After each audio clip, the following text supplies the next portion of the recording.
materinya di Sudah, layar? dokter. Ya. Sudah, dokter. Bismillahirrahmanirrahim. Assalamualaikum warahmatullahi wabarakatuh.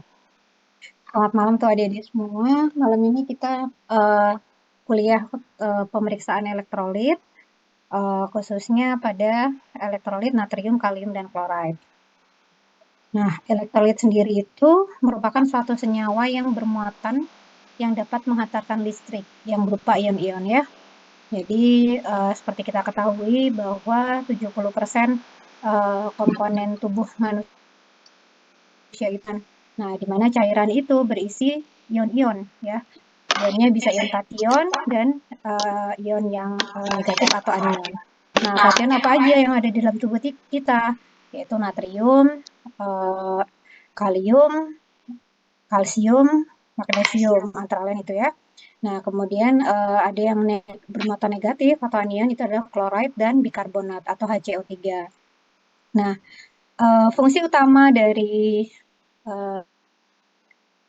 ion kita ini adalah merupakan komponen utama yang banyak berperan dalam keseimbangan asam dan basa.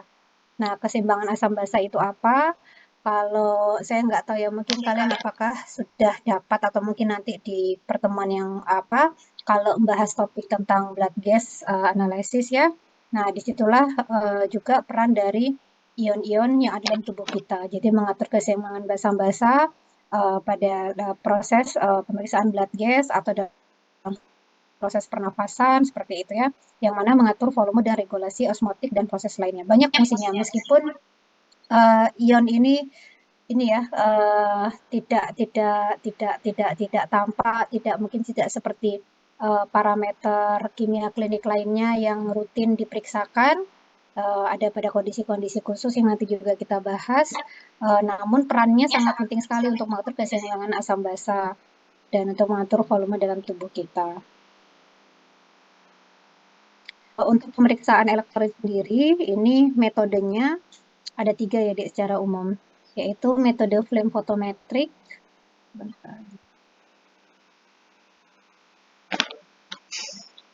ada metode flame photometry, yang kedua fotometri enzimatik, yang ketiga ada metode ion selective electroda.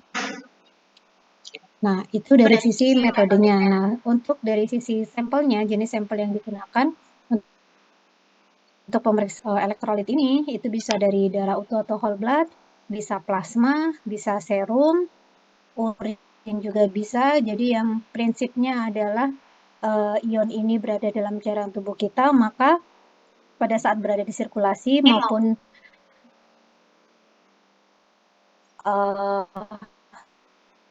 pada saat apa cairan yang dibuang itu bisa kita ukur kadarnya. Tentu kenapa di urin ini dapat diukur, tentunya ini ada kaitan dengan proses metabolisme dan tubuh penyakit ataupun monitoring penyakit. Nah, gitu juga dari cairan serologi karena tadi saya sampaikan prinsipnya adalah ion ini berada di dalam tubuh kita, maka jenis-jenis sampel kita ukur kan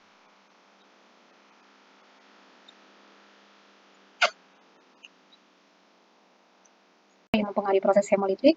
Nah, ini akan mempengaruhi salah satu hasil pemeriksaan dari elektrolit. Tidak semuanya. Jadi kan kalau tadi di depan ada kation, ada anion, kationnya juga ada macam-macam, anionnya ada macam-macam. Nah, untuk faktor yang perlu diperhatikan, hemolisis ini tuh hanya satu parameter saja yang terpengaruh kalau kondisi sampel hemolisis D, yaitu K+ atau kalium ya. Jika sampel hemolisis, maka yang tidak valid hasilnya adalah kalium. Sementara yang lainnya, jika sangat terpaksa tidak memungkinkan sampel baru, itu masih bisa kita ya, proses ion ini juga bisa bereaksi gitu ya, sehingga penundaan pengiriman sampel darah akan mempengaruhi hasil pemeriksaan. Nah, ini kita coba masuk ke metodenya ya. Tadi ada 3 ya. Secara umum pertama, untuk yang metode flame photometry, itu ada 2, metode FES sama AAS ya kalau nggak salah. Nah, ini yang pertama yang flame emission spectrophotometry. Namun ini sudah tidak digunakan. Ini zaman dahulu yang saya juga nggak tahu persisnya tahun berapa. Tapi ketika awal-awal eh, apa parameter elektrolit di dalam tubuh manusia, ion di dalam tubuh manusia ini dapat diukur, metodenya menggunakan ini. Jadi ada sebuah saluran gitu ya yang dialiri emission flame photometer dan ada bahan bakar beserta oksigen di mana sampel di sini di dalam kotak ini ya eh, dialirkan pada aliran yang mendapatkan apa tekanan bahan bakar dan oksigen dengan mendapatkan emission flame photometer akan mengeluarkan flame gitu ya seperti nyala api yang kemudian ditangkap oleh monokromator. Nah, monokromator ini kemudian nanti ditangkap oleh detektor dan dibaca oleh galvanometer untuk hasil elektrolitnya. Nah, flame emission spectrometry photometry ini metode rujukan yang baik dan umum dikerjakan zaman dahulu, tapi sekarang sudah enggak ya. Dan kadarnya diukur secara kuantitatif. Prinsipnya adalah eksitasi atom emisi foton berdasarkan alur kerja di alat yang seperti saya sampaikan tadi.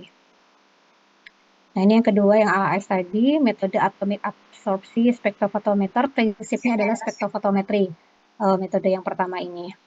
Ini juga sama ya, Dek, cukup cukup riuh.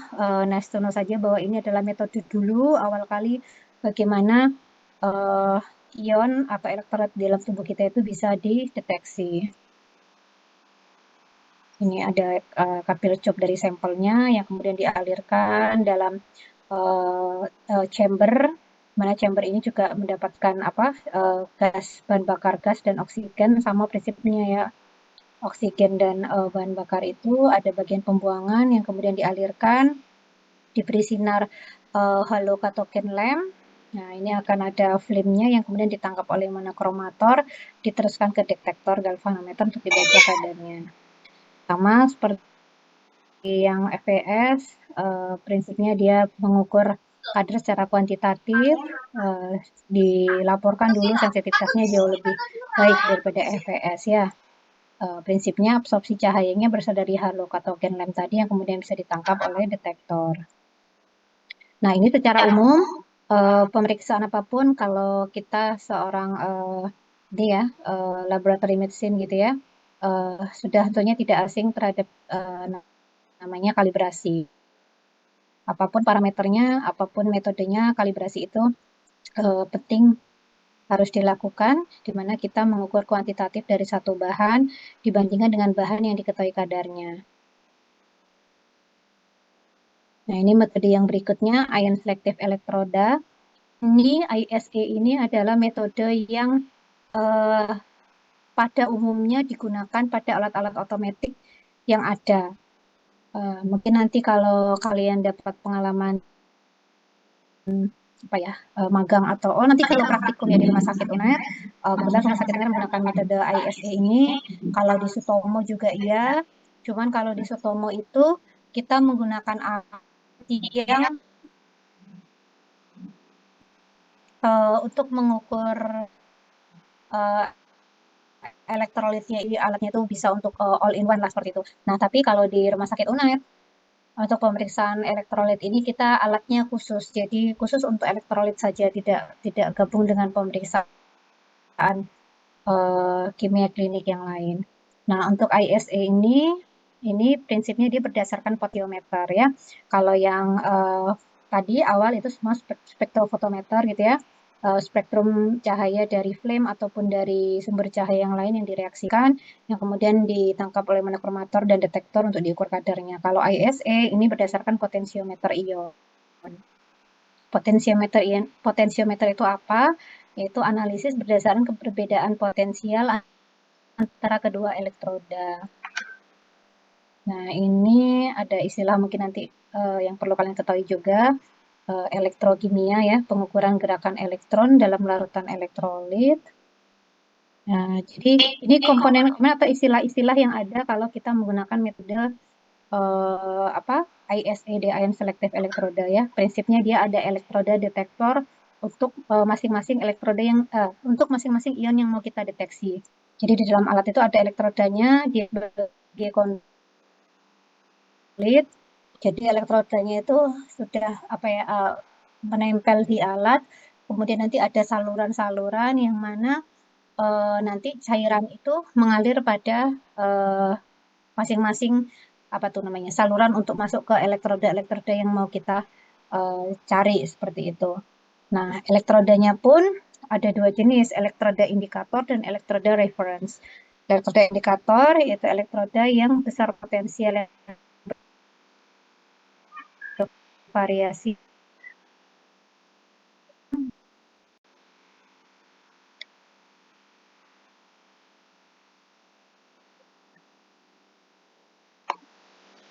Prinsip dasar dari potensiometer ini adalah adanya interaksi ion yang bergerak bebas di dalam sampel dalam satu bahan yang aktif.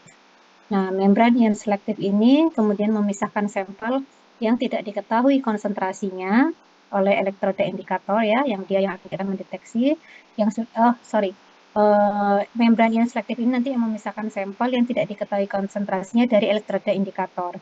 Di mana elektroda indikator itu yang reference yang sudah diketahui konsentrasinya.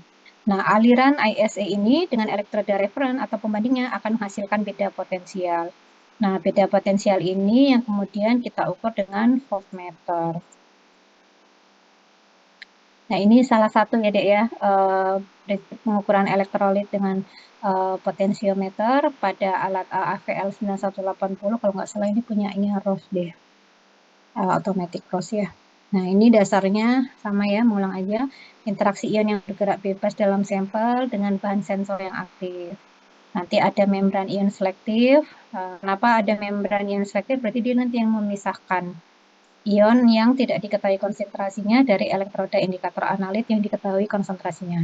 Nah, bila satu membran tipis memisahkan dua larutan yang berbeda aktivitas ionnya, maka nanti akan terjadi beda potensial di antara kedua sisi membran itu. Nah, beda potensial itulah yang nanti dideteksi dan dibaca oleh voltmeter pada alat. Oh ini ya, kalau ini lanjutannya nanti beda potensial tadi akan diteruskan ke amplifier. Selanjutnya elektroda referen yang dijadikan acuan digabungkan dengan ground. Terus terjadi proses penguatan atau amplifikasi dari potensial elektroda untuk melalui proses yang lebih lanjut untuk dideteksi. Nah ini kira-kira seperti ini ya Dek. Ini aduh agak buat. Nah ini nih. Ini yang saya bilang tadi. Nah ini ya, ini membran ini elektroda yang sesuai dengan yang mau kita bentar. Ya, ada natrium elektrode, ada kalium elektrode. Jadi pada metode ion selective elektrode ini di dalam alat itu akan ada elektrode-elektrode yang sebagai elektrode detektor. Nah, ini masing-masing punya channel sendiri untuk natrium sendiri, kalium sendiri, kalsium sendiri. Ini ada juga yang pH gitu ya. Nah, ini nice to know aja ya. Ini proses yang terjadi di dalam alat. Kurang lebih prinsipnya kalau ISA, maka di dalam alat itu ada elektrode masing-masing ada chamber atau ada elektrode yang nanti ini cairan sampel nih. Dia akan masuk ke dalam chamber-chamber atau ke dalam cartridge dari elektrode sesuai dengan yang ini yang kemudian nanti masuk dan diukur, dibaca oleh amplifier. Nanti ini display hasilnya di sini seperti itu. Ini ya tadi yang sudah saya sampaikan sebelumnya. Prinsipnya ada elektrode, ada reference, ada elektrode indikator. Ini yang berhubungan dengan konsentrasi sampel yang tidak diketahui. Seperti namanya reference kan ya referensi ya. Ini stabil yang sudah diketahui.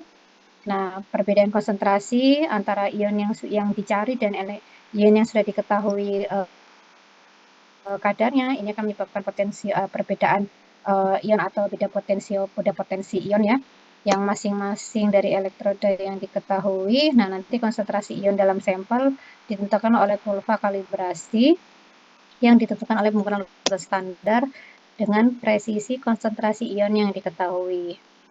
Ini teorinya seperti itu, tapi nanti kalau alat otomatik pastinya ini menjadi mudah, kita akan langsung dapat membaca hasil dari pemeriksaan.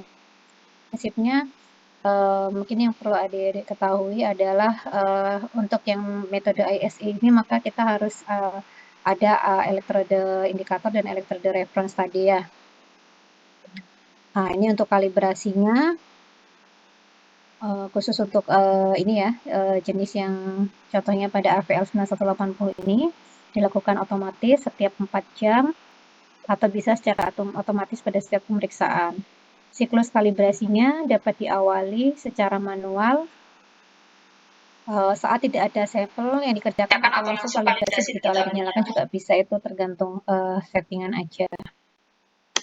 Nih, kalibrasinya ada 2 cara kalibrasi menggunakan 2 titik, menggunakan 2 standar yang berbeda. Nah, ini mungkin nanti lebih aplikatif kalau kalian ini ya, mungkin magang gitu ya, atau nanti kalau pas praktikum saya tunjukkan. Jadi untuk alat untuk mengukur elektrolit yang otomatis dan terpisah dari pemeriksaan kimia klinik yang lain. Dalam satu kit reagen itu tidak hanya sekedar berisi elektroda ini saja untuk pendetektornya, tapi di situ juga ada reagen-reagen standar A, standar B, bahkan ada standar C juga ya.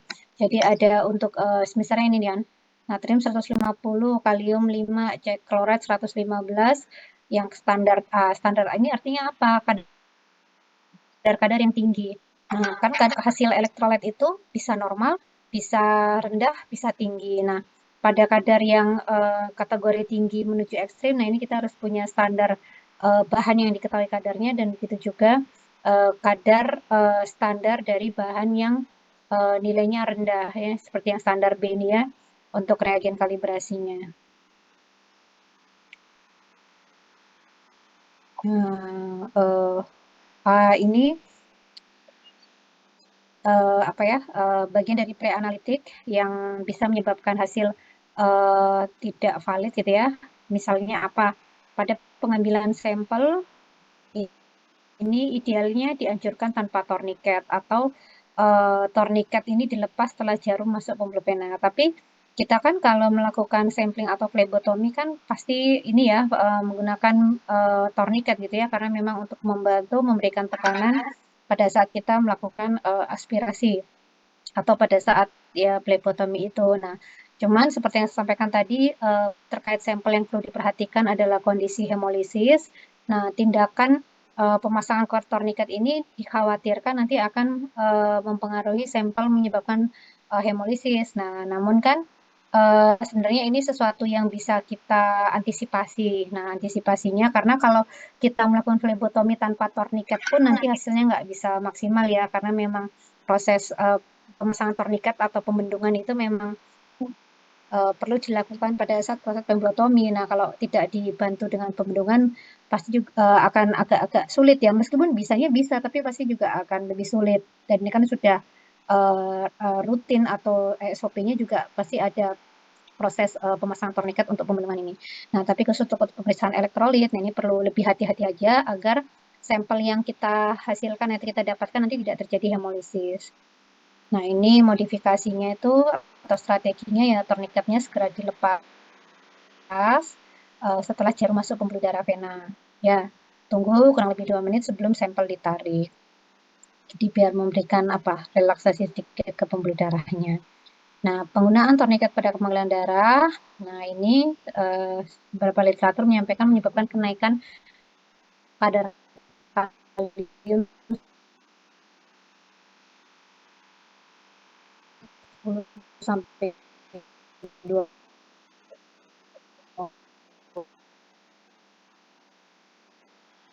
Enggak masalah. Yang penting adalah kita harus memastikan bahwa sampel itu tidak hemolisis gitu ya, Dek ya. Nah, kalaupun akhirnya terjadi hemolisis, apa yang harus dilakukan? Nah, ini yang saya sampaikan tadi. Ada satu parameter ion atau elektrolit yang hasilnya akan menjadi false high jika kondisi sampel listrik, yaitu untuk parameter kalium ya. Kalau yang lainnya tidak masalah, aman. Nah, ini jenis sampel tadi sudah ya, bisa dari whole blood dengan antikoagulan heparin. Kalau menggunakan serum, misalnya harus disimpan, harus pada suhu 48 derajat, misalnya untuk delay examination, dan pemeriksaan pada suhu kamar. Untuk plasma, penyimpanan pemeriksaannya sama seperti serum perlakuannya.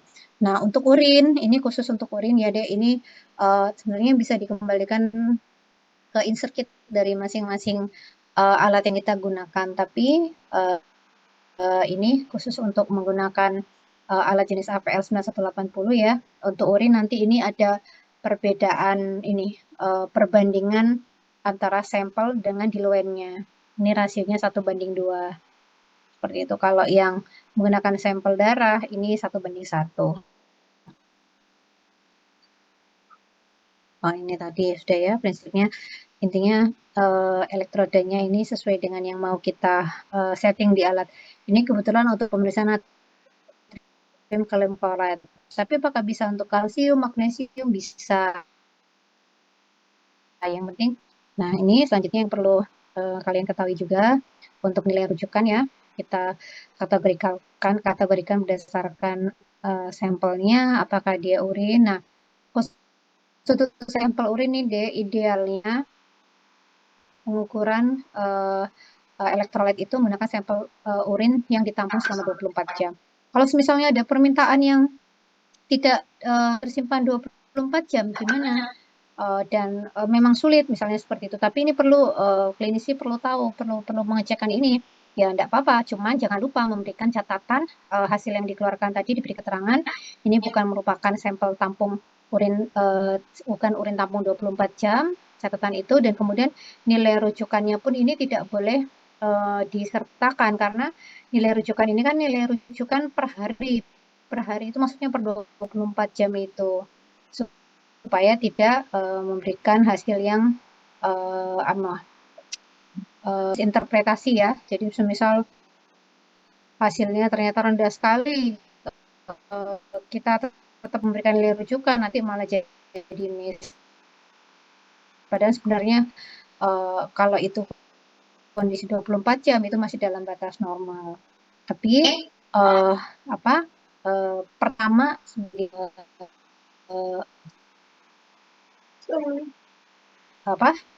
dimintakan gitu ya. Gitu.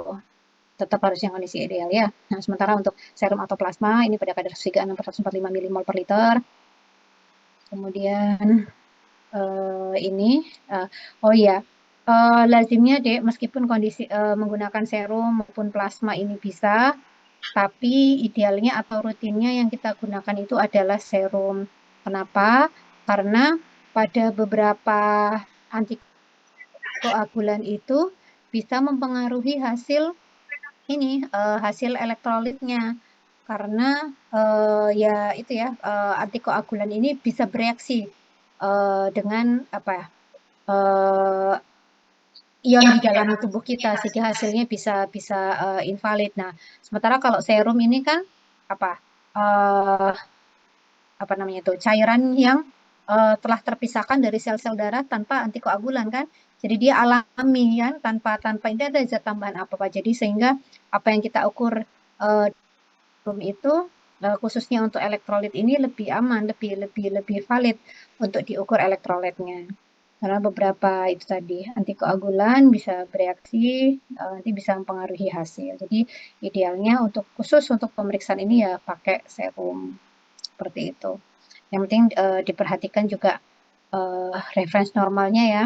Karena kalau di laboratorium kita tidak mencantumkan kecuali gini, kita cuma memisahkan antara reference untuk urin sama serum sudah seperti itu. Karena cairan cerebrospinal ini opsional. Karena kan kalau di LIS, Laboratory Information System itu, settingan nilai reference itu kita nggak bisa setting banyak-banyak gitu loh. Jadi maksudnya ya udah ini referensi untuk kadar natrium untuk sampel yang serum. Jadi sebisa mungkin selalu mengarahkan ya udah pokoknya untuk jenis sampel yang digunakan menggunakan serum yang tanpa antikoagulan. Nah, sekarang kondisi-kondisi yang apa sih penyebab pada kondisi-kondisi yang abnormal pada kadar elektrolit abnormal dalam tubuh kita. Nah, ini coba kita bahas yang pertama pada kondisi hipernatremia. Gampang ya, pasti tahu lah, hiper berarti lebih natriumnya itu di dalam darah, berarti tingginya kadar natrium di dalam darah. Nah, ini terjadi pada kondisi apa? Jika ada pemasukan melebihi pengeluaran. Jadi intake dari luar gitu ya, dalam tubuh kita itu jauh lebih banyak mengandung natrium dibandingkan yang dikeluarkan, atau tidak seimbang, atau ada gangguan proses pembuangan, yaitu bisa bisa bisa dari urin gitu ya, yang pembuangan rutin cairan di dalam tubuh kita, ada gangguan di pembuangan kah, atau ada hambatan yang lain. Ya, ini yang kondisi-kondisi yang menyebabkan kondisi hipernatremia. Bisa juga disebabkan oleh abnormalitas mekanisme pada homeostasis, keseimbangan cairan dalam tubuh ya. Ada gangguan pembuangannya yang misalnya ekskresi lewat urin, atau pada kondisi keseimbangan cairan. Jadi misalnya pada dehidrasi berat, atau memang ada pengeluar yang menyebabkan cairan dalam tubuh kita ini tertahan. Nah, itu yang menyebabkan kondisi hipernatremia. Nah, natrium ini kan adanya di dalam sirkulasi darah kita ya. Itu artinya kan ada di cairan ekstraseluler ya. Bukan di dalam sel, bukan intraseluler, tapi di ekstraseluler. Jadi kalau kalian bayangkan di dalam pembuluh darah kita itu ada aliran darah yang mengalir. Nah, dia itu bersama komponen darah itu berada di luar. Jadi dia itu tidak berada di dalam sel-sel. Jadi sel-sel yang ada di dalam saluran pembuluh darah di dalam darah kita mengalir kan ada sel darah merah, sel darah putih, trombosit, ada sitokin dan lain sebagainya. Nah, posisinya ion elektrolit ini tuh berada di ekstraseluler itu, jadi bersama komponen cairan tubuh yang lainnya. Nah, peningkatan natrium total pastinya akan disertai dengan peningkatan volume CRS ya, karena dia berada dalam cairan ekstraseluler. Nah, peningkatan volume ini terutama terjadi pada cairan interstisial yang menyebabkan odem. Pada kasus misalnya gagal jantung kongestif, penyakit hati, penyakit ginjal, atau pada kehamilan. Kehamilan biasanya terjadi di hemodilusi ya, karena uh, peningkatan dari ekstraseluler itu banyak yang dari cairan interstisial itu masuk ke dalam darah, atau sebaiknya cairan dalam darah itu akan keluar ke interstisial pada kasus-kasus odem. Itu yang hipernatremia. Pada kondisi yang hiponatremia, ini artinya jumlah pengeluaran natrium di dalam tubuh kita itu lebih dari masuknya. Nah, ini pada kondisi apa? Pengeluarannya bisa karena gangguan GI tract, seperti diare atau muntah yang profuse ya tentunya ya. Dan kemudian semisal pada overheated yang menyebabkan jumlah keringat yang meningkat karena luka bakar kah, atau karena penyakit ginjal, atau pada konsumsi diuretika. Jadi pada kasus-kasus contohnya, misalnya pasien-pasien dengan pasien kardio ya, pasien jantung, karena kondisinya edema ya, karena peningkatan tekanan osmotik tadi. Nah, ini kan terus perlu dikeluarkan tuh cairannya, sehingga ada terapi obat-obatan seperti furosemid, itu memang yang digunakan untuk kayak semacam narik ya, Dek. Jadi cara kerja obatnya itu menarik cairan yang berada di interstisial untuk masuk ke dalam uh, sirkulasi, yang kemudian dikeluarkan lewat kencing seperti itu. Nah, ini pada kondisi yang ekstrim, mungkin kadar diuretikanya yang terlalu tinggi atau dosisnya berlebih, sehingga cairan dalam tubuhnya itu berlebih berkeluar. Nah, kondisi ini bisa menyebabkan hiponatremia. Keringat jelas ya, karena tadi intinya ion-ion di dalam tubuh kita. Nah, di antara natrium, kalium, dan klorida, tiga elektrolit yang umum, yang paling banyak, yang mayoritas ada dalam tubuh kita ini adalah natrium, Dek. Jadi kalau di sini pada kondisi-kondisi yang menyebabkan hiponatremia, tentunya juga kondisi-kondisi yang masif ya. Artinya bukan yang cuman muntah sekali seperti itu, tapi ini yang profuse seperti itulah, diare dan muntah yang profuse, keringat yang overheated yang saya bilang, terus luka bakar yang luas. Kenapa luka bakar yang luas bisa menyebabkan hiponatremi?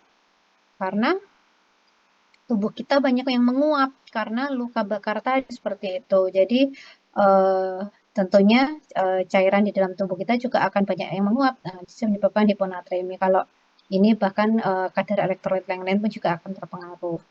Nah, ada kondisi-kondisi yang namanya pseudohiponatremia. Jadi palsu kondisi hiponatremia itu. Pada kondisi apa? Hipergliserid, hiperglisemia, kadar gulanya yang tinggi ya. Ini sudah hiperglikemia atau hiperglobulinemia. Nah, ini kenapa kondisi-kondisi ini bisa menyebabkan pseudohiponatremia? Nah, ini teorinya agak rumit.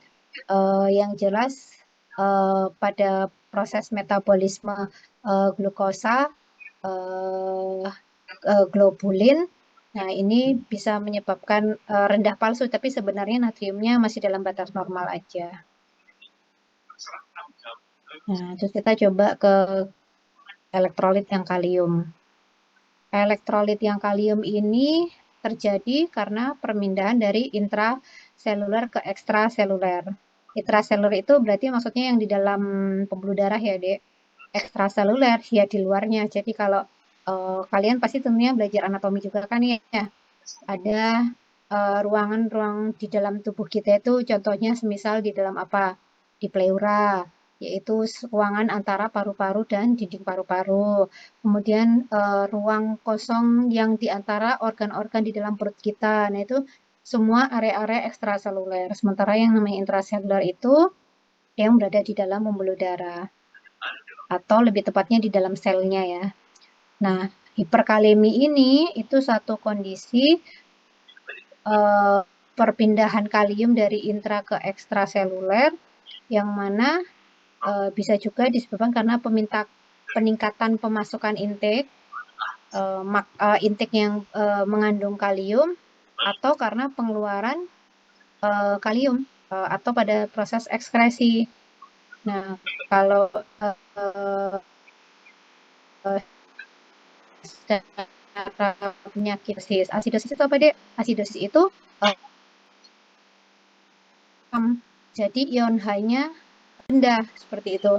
Nah, ion H sama ion K, kalium ini berlawanan arah ya mekanisme kerjanya kalau belajar ini apa proton pump inhibitor itu antara H dan K ini kan saling bertukar. Nah, kalau hiperkalemia sorry, kalau pada kondisi tubuh asidosis yang artinya ion H-nya rendah, maka kaliumnya berarti ini banyak yang keluar di ekstraseluler. Makanya itu menyebabkan kondisi hiperkalemia. Bisa juga pada kondisi hipoksia. Nah, ini yang saya bilang tadi di depan ini ya utamanya uh, elektrolit ini di samping apa untuk mengatur keseimbangan cairan tubuh tapi juga mengatur kondisi asam basa.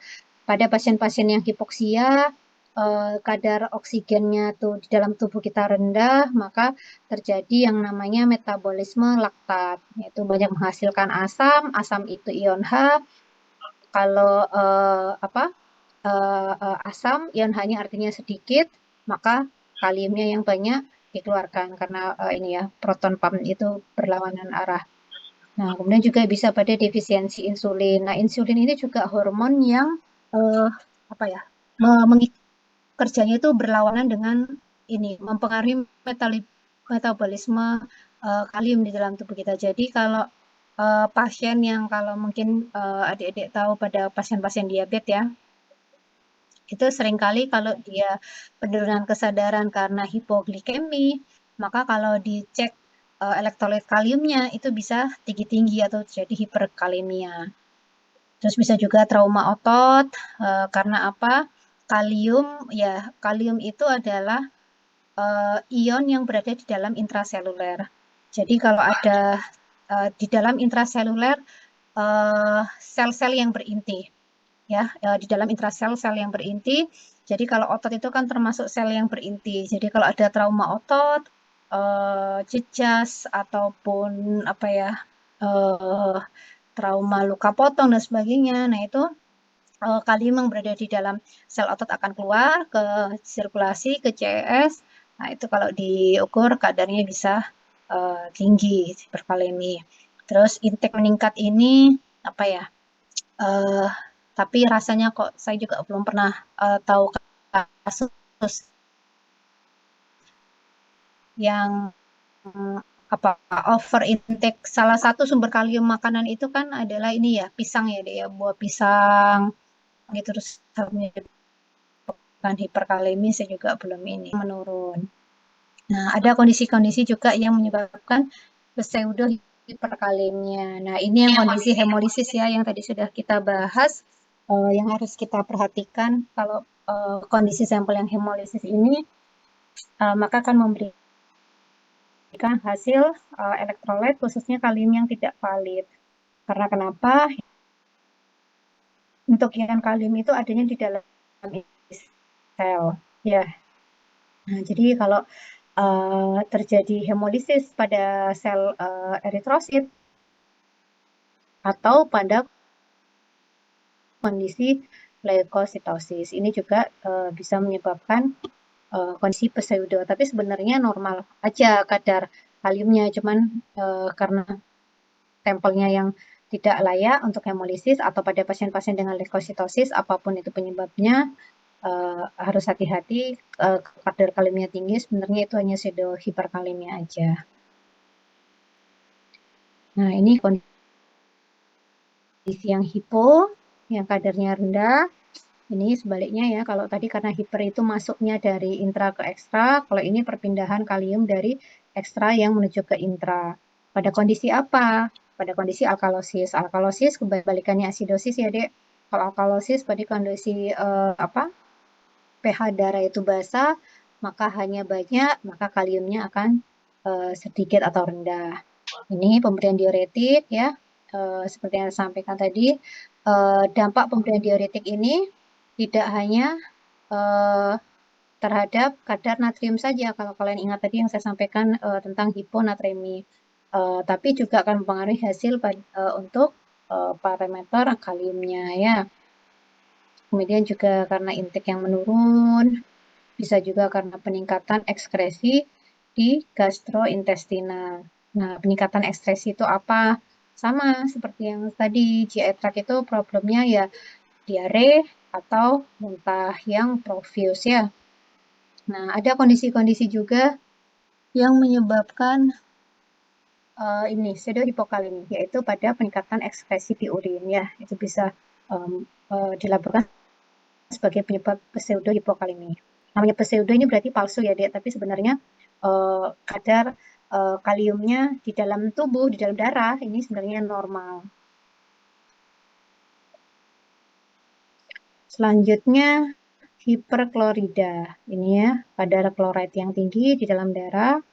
Ini terjadi jika pemasukan melebihi pengeluaran pada gangguan homeostasis. Ya, umumnya disebabkan karena retensi klorid. Prinsipnya sama seperti natrium ya. Kalau ada retensi cairan, apapun itu, cairan dalam tubuh tertahan. Misalnya, kalau kalian pernah tahu kasus-kasus pasien-pasien dengan asites. Nah, itu contoh yang paling mudah gangguan homeostasis karena tekanan onkotik yang berubah, sehingga cairan itu tertahan di dalam tubuh, tidak bisa keluar. Terus pada kasus-kasus yang orang dengan edema, pada pasien-pasien dengan gagal jantung.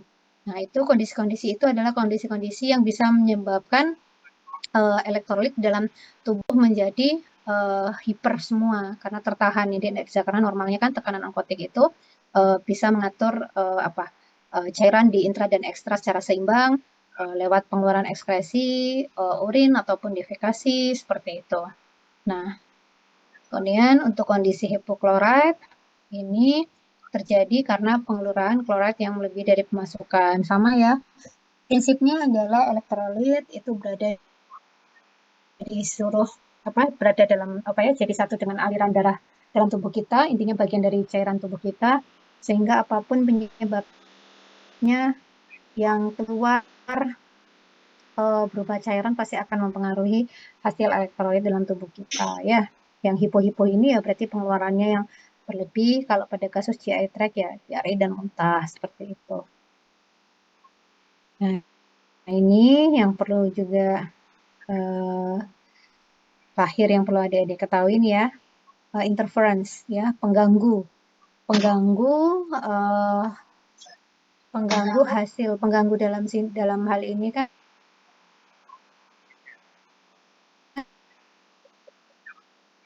dalam hal ini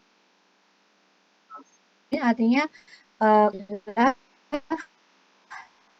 yang hingga 20 mg per desiliter. Apabila kondisi sampel darah itu banyak mengandung lemak atau lipemi ya, Dek. Kemudian pada kondisi hemoglobin yang lebih dari 500 mikroliter per ml per desiliter pada kondisi hemolisis ya. Nah, ini tinggi pengaruhnya, makanya kalau kondisi sampel yang hemolisis itu kita wajib tidak boleh mengeluarkan hasilnya. Kalaupun pada kondisi yang sulit, biasanya pada kasus-kasus bayi itu kan pengambilannya sulit ya, Dek. Seringlah kita jumpain itu sampelnya akan lisis, tapi ya bagaimana kan juga bayi itu pengambilannya sulit, mau diambil lagi juga apa pasien juga ke bayinya. Nah, kalau klinisi tetap meminta, boleh kita keluarkan tetap hasilnya, karena yang terpengaruh hasil tidak valid itu sebenarnya di kadar kaliumnya tadi ya. Yang penting adalah kita memberi catatan atau keterangan kondisi sampelnya seperti apa. Itu ya, jadi bilirubin itu pada kasus-kasus iterik ya. Jadi kondisi sampelnya kuning, itu karena metode deteksinya ini kalau ISA maupun apalagi spektrofotometer ya, kalau masih pakai metode spektrofotometer itu sangat terganggu sekali seperti itu. Nah, kondisi yang sampel yang seperti ini harus kita waspadai. Kalau ada hasil yang di alat tidak terbaca, ya sudah kita coba cek apakah pasien juga diperiksakan bilirubin, apakah pasien juga diperiksakan trigliserid atau DL. Nah, itu bisa kita konfirmasi. Nah, kalaupun tidak kita konfirmasi, kita cek hasil pemeriksaan ini, kita juga pastinya pada kondisi yang bilirubin hingga 20 mg, kadar trigliserid 600 mg, HB 500 ml desiliter, ini pasti kondisi fisik sampelnya itu sudah kelihatan. Seperti itu ya. Kalaupun dia misalnya ternyata dia nggak trigliserid, tapi sampel yang di PMI itu sangat kelihatan sekali keruh, keruh kental ya. Bayangin kalau kalian lihat apa ya, gaji kering, gaji dingin yang maksudnya udah nggak panas kalau didiamkan itu. Nah, kayak gitulah kondisi kurang lebihnya simpel lipemik ya. Kondisi bilirubin itu ya, kalau kalian tahu pasien yang dengan virus ya pada bayi-bayi atau pasien dengan sirosis hepatis. Nah, ini yang biasanya kalau ada pemeriksaan elektrolit, kondisinya juga memang lagi akut, maka iterik. Nah, ini pemeriksaannya bisa tidak valid. Oh, ini nanti ini alat yang ada di Rumah Sakit UNER ya, Dek. Kita menggunakan metode ISA, alatnya khusus, dia tidak ikut dengan pemeriksaan kimia klik yang lain, jadi khusus untuk ini. Ini mungkin nanti pada saat praktikum aja saya jelaskan. Kemarin sudah ada satu kelompok yang praktikum. Oke, sudah selesai mungkin kurang lebih itu. Kalau ada pertanyaan silakan, Dek.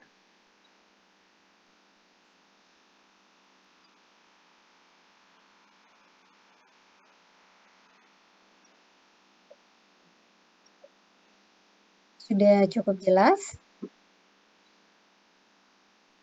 Sudah, dokter. Ya, nanti saya kasihkan PowerPoint-nya, boleh nanti kalau dibaca-baca lagi boleh. Kalau pada saat praktikum ada yang mau ditanyakan boleh. Kalian pasti vibe-nya sudah besok udah libur kan ya kalian ya? Kelas online, dokter. Oh ya ya, oke oke, kelas online ya. Eh, mungkin kalau yang pulang ke daerah pasti mungkin sudah hawa-hawa libur ya, habis long weekend kemarin dapat kesempatan pulang lagi untuk pemilu. Ya sudah, eh, mungkin saya cukupkan aja demikian. Semoga bermanfaat. Boleh nanti dibaca-baca lagi saat praktikum kalau kita ketemu. baru ada pertanyaan, boleh silakan kalau mau bertanya. Gitu dulu ya, Dek ya. Terima kasih atas perhatiannya. Mohon maaf atas segala kurangan atau hal yang tidak berkenan. Saya akhiri. Assalamualaikum warahmatullahi wabarakatuh. Waalaikumsalam Waalaikumsalam warahmatullahi warahmatullahi Terima kasih, wabarakatuh. Dok. Terima kasih dokter. Saya izin live ya. wabarakatuh. Terima kasih.